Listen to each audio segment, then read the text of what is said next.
Hello everyone, कैसे हो आप सब। I hope you all are fine. Welcome to chemistry quest YouTube channel. आज हम प्रैक्टिस करेंगे कुछ questions of chapter chemistry in everyday life. अब बिना किसी देरी के शुरू करते हैं आज की ये video. Our first question is aspirin is chemically first option methyl salicylate, second ethyl salicylate, third acetyl salicylic acid and fourth ortho hydroxy benzoic acid. Try कीजिए आप इस क्वेश्चन को।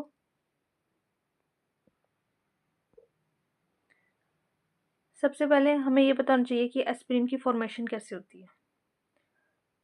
एस्पिरिन की फॉर्मेशन के लिए सबसे पहले हम क्या लेते हैं, सैलिसिलिक एसिड। सैलिसिलिक एसिड की एसिटाइलेशन होती है। हम यहाँ पर लेंगे acetic anhydride. Then acidic condition में जब एसिटाइलेशन हो रही है सैलिसिलिक एसिड की, then formation of aspirin occurs. Aspirin का जो स्ट्रक्चर रहेगा वो ऐसे रहेगा, COOH here, this one, plus क्या बनता है, एसिटिक एसिड। तो यहाँ से हमें क्या दिख रहा है, एस्पिरिन का दूसरा नाम क्या होगा, एसिटाइल। ये ग्रुप एसिटाइल और ये सारा salicylic acid. So correct answer will be third option. Our next question is chloramphenicol is used as an analgesic, anesthetic, antibiotic और एंटीसेप्टिक। आप इस क्वेश्चन को सॉल्व कीजिए। इतना हम बताते हैं कि ये टर्म्स क्या क्या हैं। सबसे पहले हम बात करते हैं एनाल्जेसिक की। एनाल्जेसिक एक न्यूरोलॉजिकली एक्टिव ड्रग है। एनाल्जेसिक पेन कम करते हैं बिना अफेक्ट करे कॉन्शियसनेस को या फिर बिना कोई डिस्टर्बेंस कोज करे नर्वस सिस्टम में। फिर बात करते हैं एनेस्थेटिक की। एनेस्थेटिक क्या होता है, एनेस्थीजिया जो दिया जाता है जो अनकॉन्शियस कर देगा या फिर उस स्पेसिफिक बॉडी पार्ट को नम कर देगा।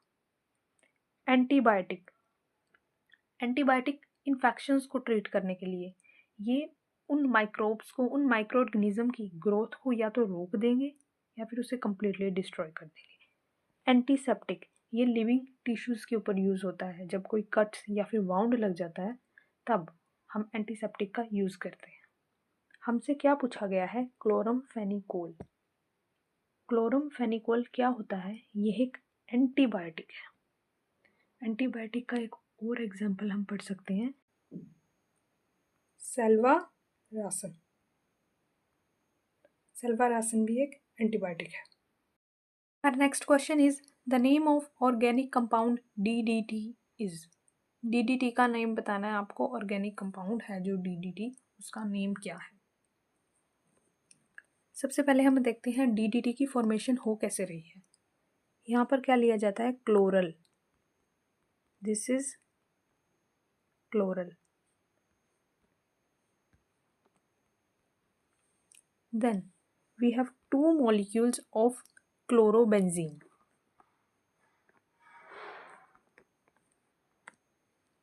दो मॉलिक्यूल क्लोरोबेंजीन के लिए हैं। हमने कंसंट्रेटेड H2SO4 की प्रेजेंस में इसे हीट करना है। Then we get DDT। इसका स्ट्रक्चर अभी हमें ड्रॉ करती हूँ।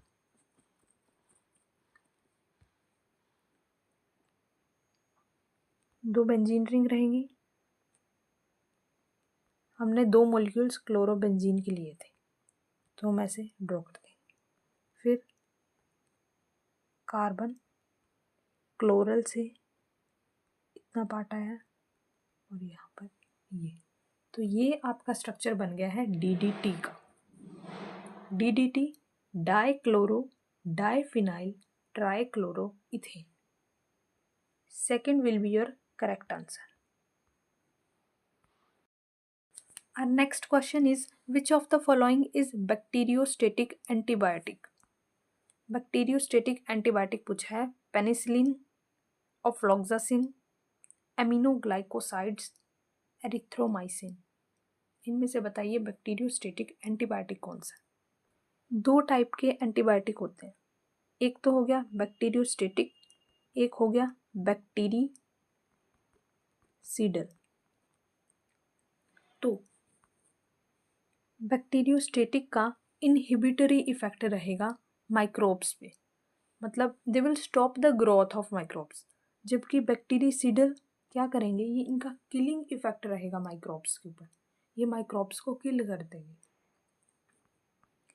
हम 3 एंटीबायोटिक्स बैक्टीरियोस्टेटिक के पढ़ते हैं और बैक्टीरिसीडियल के भी 3 पढ़ते हैं। 12th की एनसीईआरटी में आपने पढ़ा ही होगा ये। अब हमें याद रखने हैं कि इनमें कौन से आएंगे और इनमें कौन से आएंगे। हम इसे ना एक रिलेट करके याद कर लेते हैं, जैसे कि स्टेटिक मतलब स्टॉप करना, ठीक है।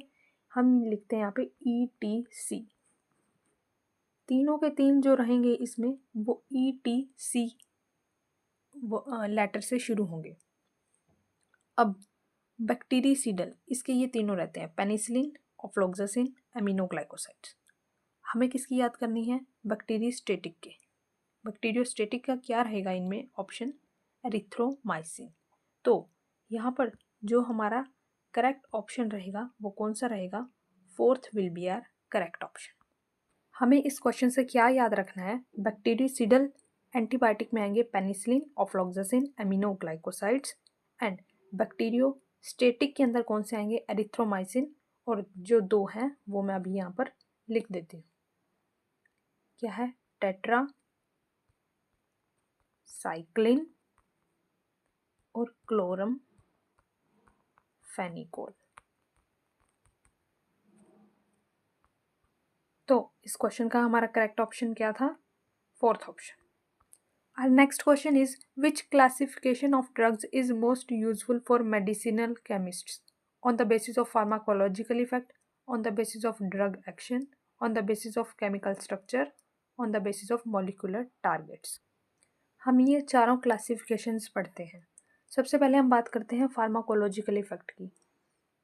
इससे क्या होता है, on the basis of this pharmacological effect हमारे पास वाइड रेंज ऑफ मेडिसिन या फिर ड्रग्स अवेलेबल रहते हैं जिन्हें हम यूज़ कर सकते हैं एक पर्टिकुलर डिसीज़ को ट्रीट करने के लिए।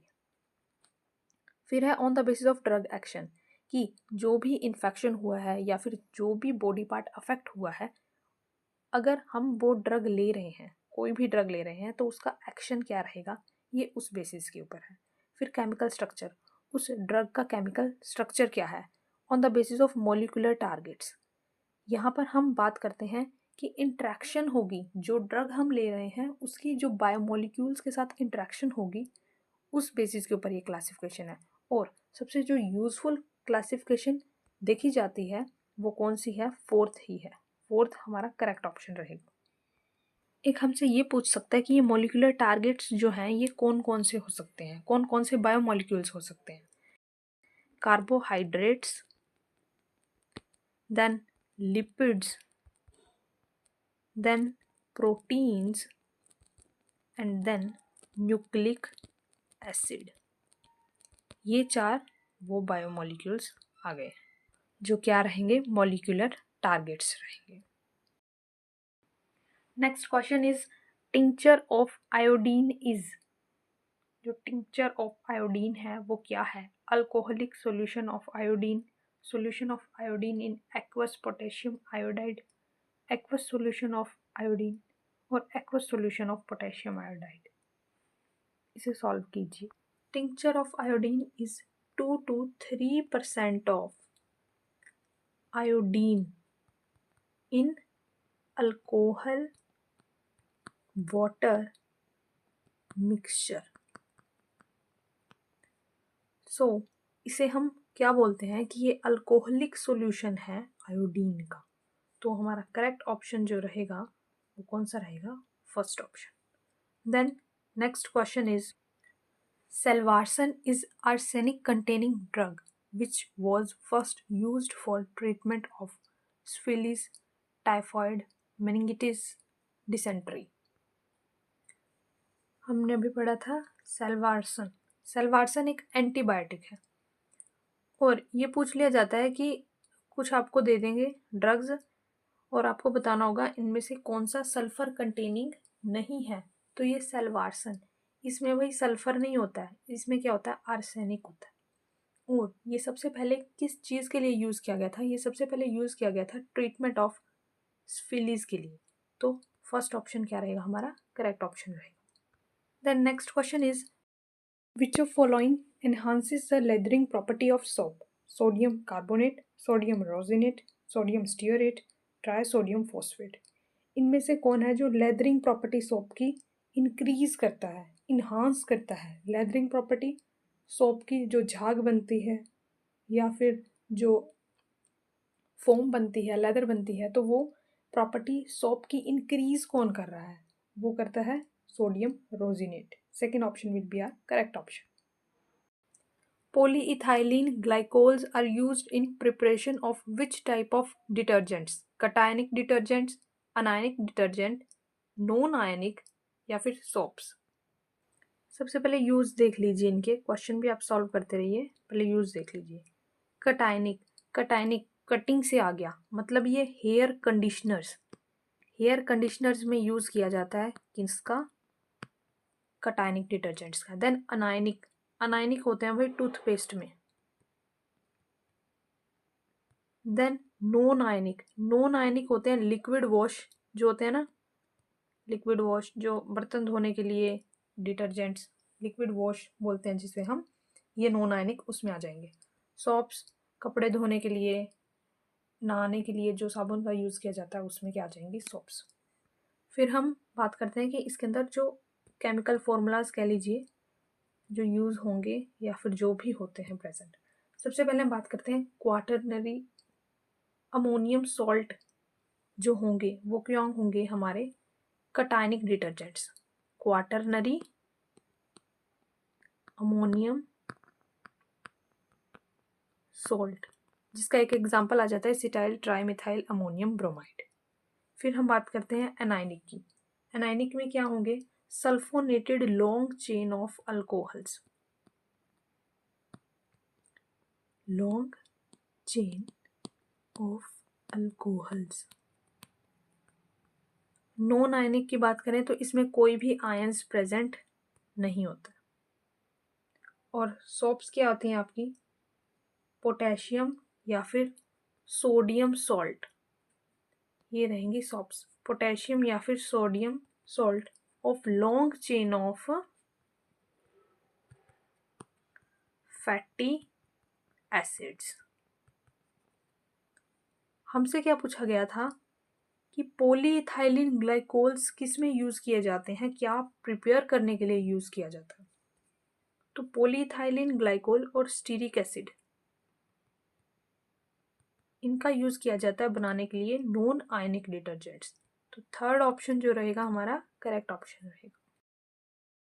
Then our next question is which of the following chemicals can be added for sweetening of food items at cooking temperature and doesn't provide calories.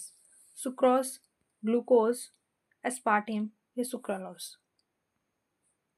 आपको बताना है कि कौन सा केमिकल ऐड किया जाता है स्वीटनिंग के लिए फूड आइटम्स की कुकिंग टेम्परेचर के ऊपर और कोई कैलोरीज भी प्रोवाइड नहीं कर रहा है। तो सुक्रोज क्या हो गया, जो हम शुगर लेते हैं वो, ग्लूकोज एनर्जी प्रोवाइड करने के लिए, ग्लूकोज एक मोनोमेरिक यूनिट हो गई। एस्पार्टेम और सुक्रालोज ये क्या है, ये आर्टिफिशियल स्वीटनर्स हैं। सुक्रालोज की अगर हम बात करें तो ये 600 टाइम्स स्वीटनेस है इसकी शुगर से, और जबकि एस्पार्टेम की 100 टाइम्स है। और जो सुक्रालोज है ये जो होगा आपका स्टेबल रहेगा, ये कुकिंग टेम्परेचर के ऊपर क्या रहेगा, स्टेबल रहेगा कुकिंग टेम्परेचर के ऊपर और कोई कैलोरीज भी प्रोवाइड नहीं करेगा। तो कौन सा आर्टिफिशियल स्वीटनर ऐड किया जाता है, दैट इज सुक्रालोज। तो हमारा फोर्थ ऑप्शन जो रहेगा वो हमारा करेक्ट ऑप्शन रहेगा। Then our last question is which of the following will not enhance nutritional value of food, minerals, artificial sweeteners, vitamin या फिर अमीनो एसिड्स।